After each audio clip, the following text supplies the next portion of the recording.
Washirika wa Marekani katika maeneo ya Ghuba wanapaswa kujitafakari kutokana na ushirika wao na Marekani. Hii ni kwa mujibu wa wachambuzi wa mambo.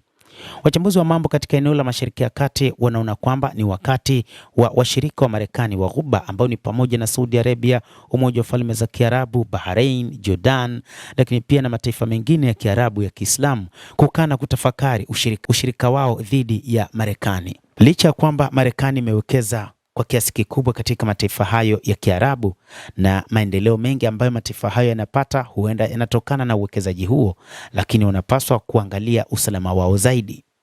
Moja kati ya kitu ambacho wanapaswa kukitazama wakati huu ni kipindi cha vita kati ya Marekani, Israel dhidi ya Iran. Ni wakati ambapo mataifa hayo wakati yanashambuliwa, Marekani katika baadhi ya maeneo ilidiriki kufunga vituo vyake vya kijeshi, lakini pia kufunga ofisi zake za kidiplomasia. Jambo hili linapaswa kuzingatiwa kwamba mataifa hayo yanapaswa kushtuka mapema. Wachambuzi wanasema kwamba Marekani licha ya kuwekeza kwa kiasi kikubwa katika mataifa hayo, lakini hayakuwapa ulinzi wa anga wa kutosha wa kuweza kuzuia makombora ya Iran, tofauti na ilivyofanya kwa Israel.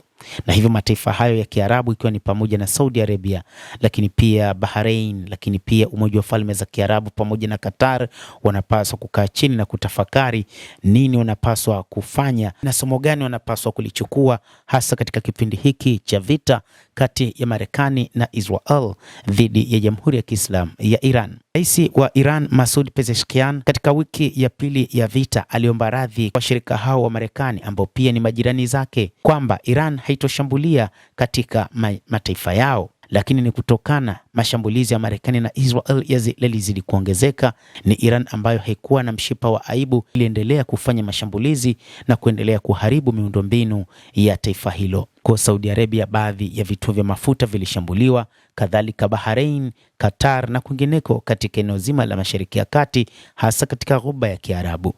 Lakini hakukuwa na msaada ambao umetolewa na Marekani ili kulinda miundombinu ya Waarabu katika eneo hilo la Mashariki ya Kati, na ndicho kinachowafanya wachambuzi wa mambo kusema kwamba nchi za Kiarabu za Ghuba zinapaswa kujitafakari kwa kina juu ya ushirika wao na Marekani, ushirika ambao hauna msaada mkubwa wakati wa matatizo, hasa kipindi hiki.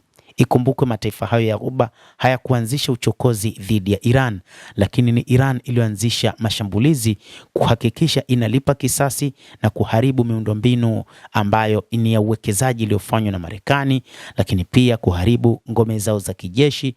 Na ifahamike kwamba haya yote si tu ni athari kwa Marekani, lakini pia yameziathiri pia nchi hizo za Kiarabu, kwa sababu uwekezaji huo ulikuwa ni kwa ajili ya manufaa yao, licha ya kwamba na Marekani ilikuwa ikinufaika. Na hivyo wakati huu hali ya uchumi katika nchi hizo imedhoofika kwa kiasi kikubwa. Jambo lingine ni juu ya kuzuiwa kwa mlango bahari wa Hormuz. Marekani imeshindwa kufungua kabisa mlango bahari wa Hormuz kiasi kwamba mataifa ya Ghuba yanashindwa kupata mapato yao kuuza mafuta katika ulimwengu.